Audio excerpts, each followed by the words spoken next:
First thing first, open settings on your mobile device. Once you're in, now, click on the Wi-Fi. And then forget the Wi-Fi from which you are connected. Once you're done, then reconnect to your Wi-Fi.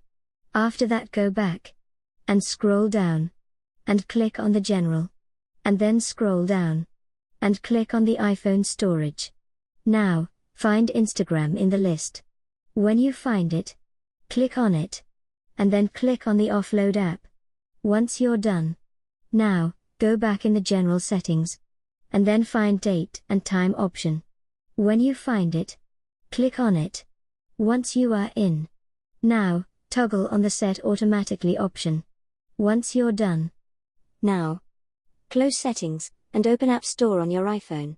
Once you are in, click on the search bar and type Instagram. Then hit the Enter button and then select Instagram from the results. And make sure your Instagram is up to date. If you see a Update button, click on it so that you can use the latest version of Instagram. And that's how you can fix Could Not Refresh Feed on iPhone problem.